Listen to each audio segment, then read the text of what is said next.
Fala galera, ligado aqui no canal do VSR, chegando para mais um vídeo. Tema do vídeo agora, o triunfo do Bahia. Ganhou do Botafogo dentro do Newton Santos e chegou à mesma pontuação do líder do Brasileirão, o Atlético Paranaense. Vamos falar sobre esse vídeo aqui. Antes do ritual, deixar o like, se inscrever no canal, copiar o link do vídeo, espalhar nos grupos de WhatsApp e Telegram.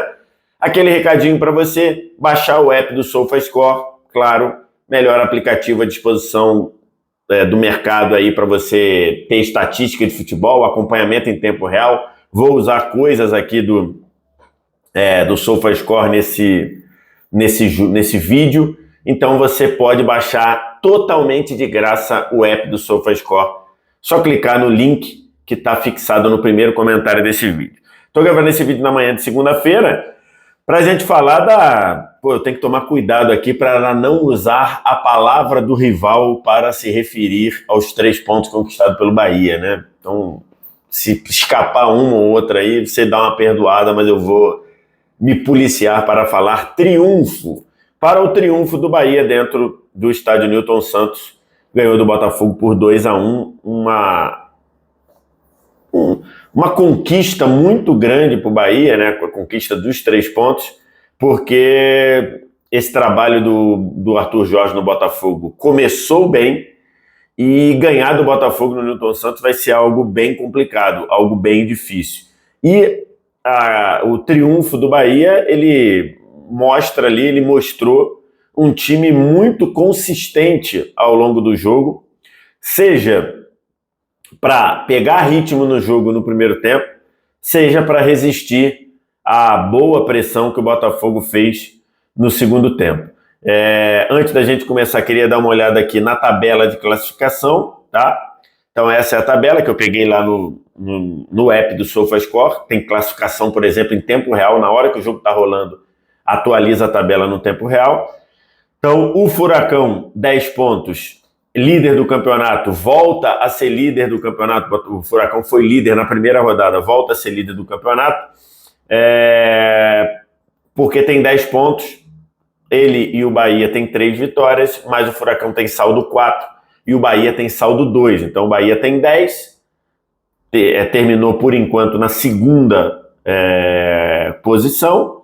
Por que eu falo por enquanto? Porque o Internacional não jogou ainda. E porque, na verdade, o Criciúma também tem 2 jogos a menos, né? O Criciúma, se ganhar os seus 2 jogos, ele seria líder do campeonato com 11. O Internacional tem 7. Se ele ganhar o jogo dele atrasado, e o jogo foi adiado pela gravidade, pela situação de calamidade pública que passa o Rio Grande do Sul e passa também Porto Alegre, inclusive, se você puder ajudar, contribua mandando qualquer quantia no Pix que tem à disposição aí, seja do governo do estado, seja de outras ONGs. Então, se você puder ajudar a galera do Rio Grande do Sul, ajude, que a situação é muito, muito, muito grave. Às vezes você pode achar, é só mais um alagamento. Não, a situação é muito mais grave do que isso. Pessoas ilhadas, pessoas precisando de resgate, precisando Então, assim, se você puder, ajude.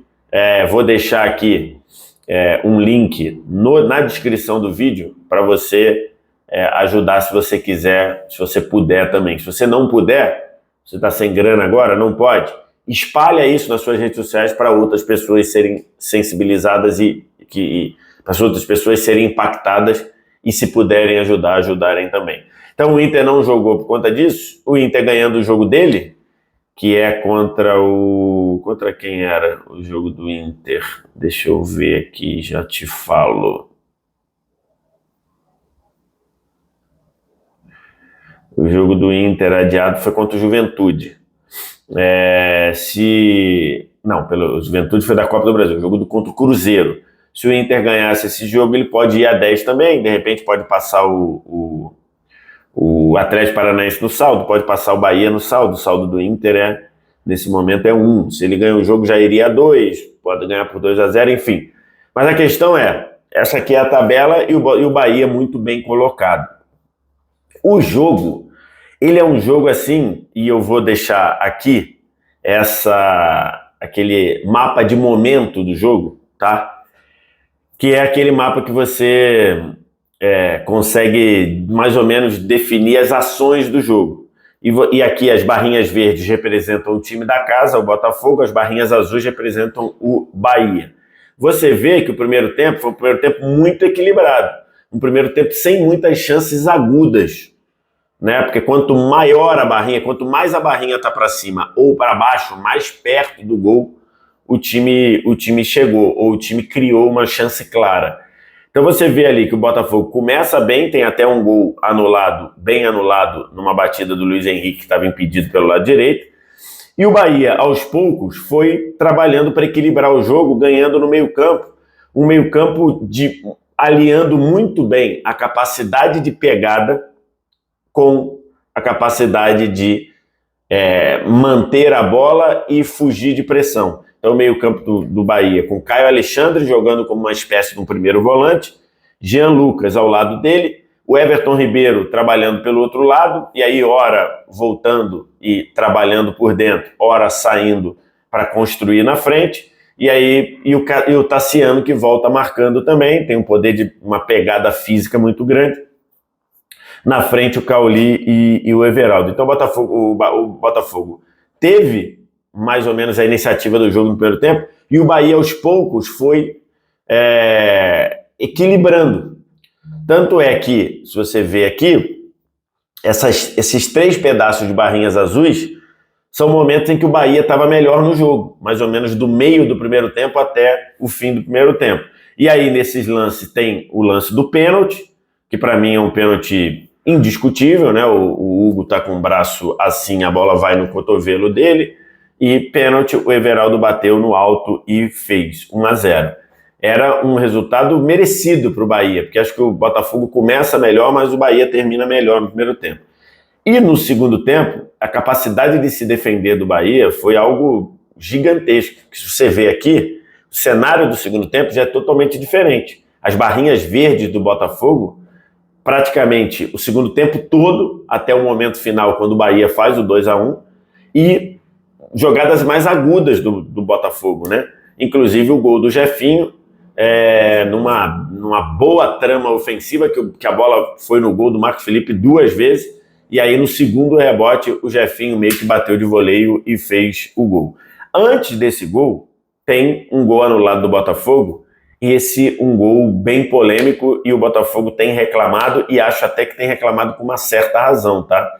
Porque é uma jogada em que o Damian Soares é acionado lá na direita, e é um lance muito ajustado, e na hora de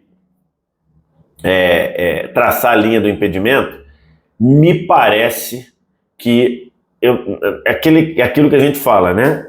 Imagem com definição ruim, é a imagem que tem, é a imagem que a câmera que faz o campeonato hoje permite, esticando a imagem, porque você tem que aproximar. Me parece que essa linha está um tantinho para a esquerda além do que deveria. Acho que seria um pouco mais para dentro. Então quer dizer que entraria em condição legal? Não sei, porque é muito ajustado. A linha vermelha ficou muito colada com a linha azul, que é a linha vermelha, quer dizer que está impedido. Então, assim, como é que é para traçar esse lance? Esse lance, deixa eu ver se eu consigo ficar aqui para pegar. Ó, esse lance, como é que é para traçar? Como o jogador do Botafogo tá assim, né? Como o jogador do Botafogo tá assim, como é que deveria traçar esse lance? Você traça uma linha aqui no fim da axila, no fim do sovaco, e aí você tem que traçar a linha nesse ponto. Nesse ponto. Por quê? Porque com essa parte aqui, se um jogador entrar com essa parte aqui, vamos supor que o jogador entre na bola assim.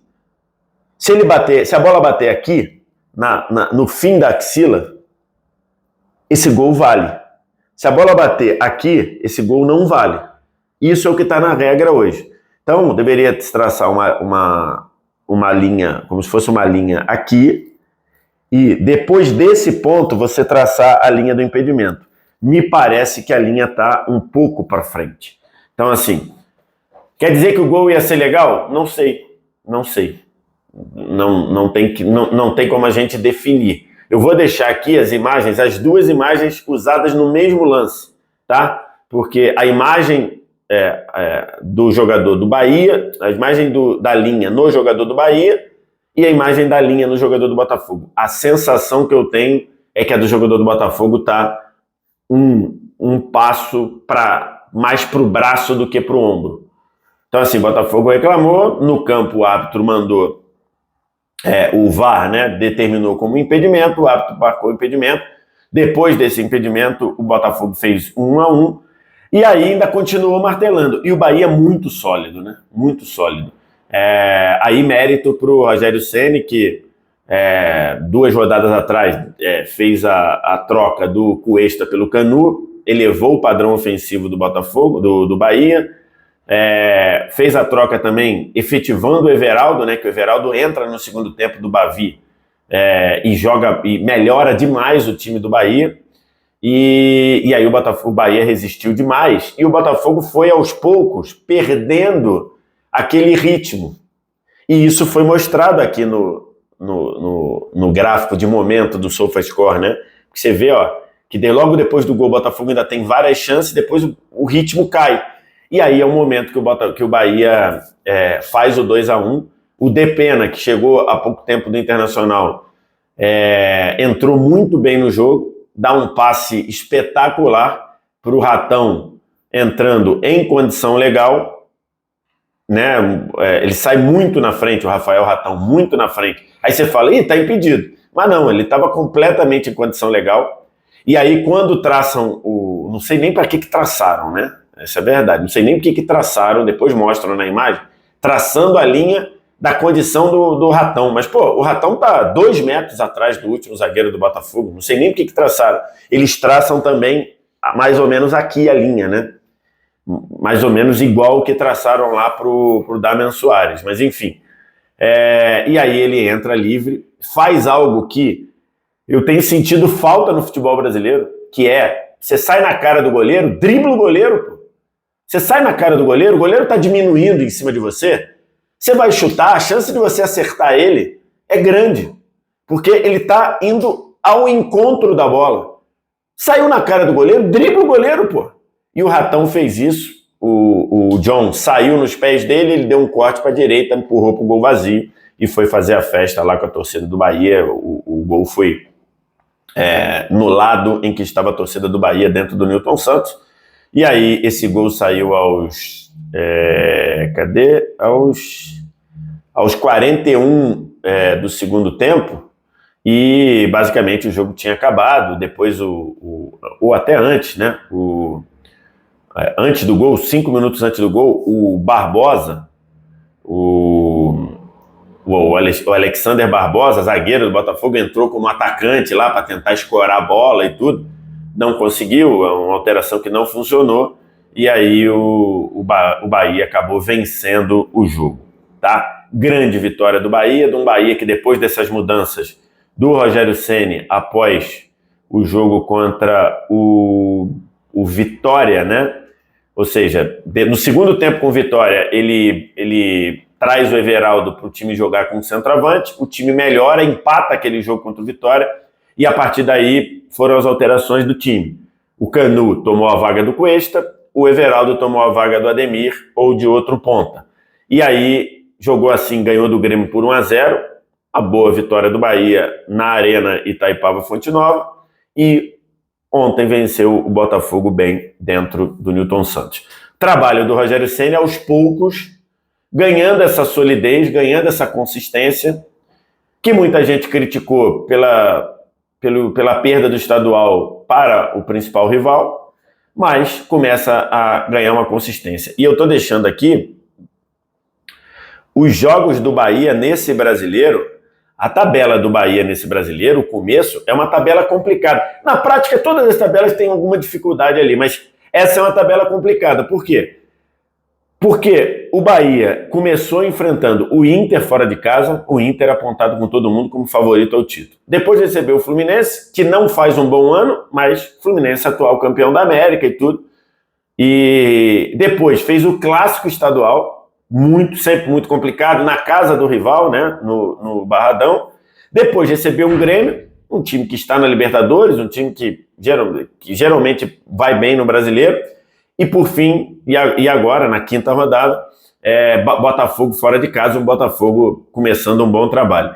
E os 2 jogos seguintes, enrolados, né? Recebe o Red Bull Bragantino, que faz um bom campeonato, e visita o Atlético Mineiro. Ou seja, as primeiras 7 rodadas bem complicadas. E o trabalho do Rogério Ceni funcionando e trabalhando bem. Acho que aquela previsão que a gente tinha do Bahia brigando na parte de cima, acho que veremos. E acho que esse trabalho do Rogério Ceni tem condição de ficar mais consistente, ficar mais sólido, porque gosto do Rogério como treinador, já falei isso algumas vezes aqui.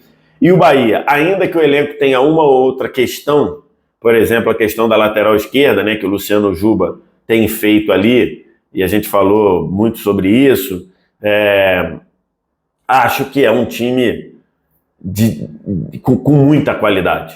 Acho que é um time que, de fato, pode brigar e pode atrapalhar a vida de muita gente e pode, de fato, olhar e falar, eu estou olhando para cima na tabela. E acho que pode, e acho que é isso que a torcida do Bahia, que é uma torcida fantástica, acho que essa é a previsão para esse brasileiro. O que você acha? O que você está pensando? Viu o jogo? O que você está achando do Bahia? Diz aqui embaixo nos comentários, resto o like, se inscreve no canal, sininho das notificações, copia o link do vídeo, espalha aí nos grupos de WhatsApp e Telegram. Obrigado demais pela audiência, valeu, tchau!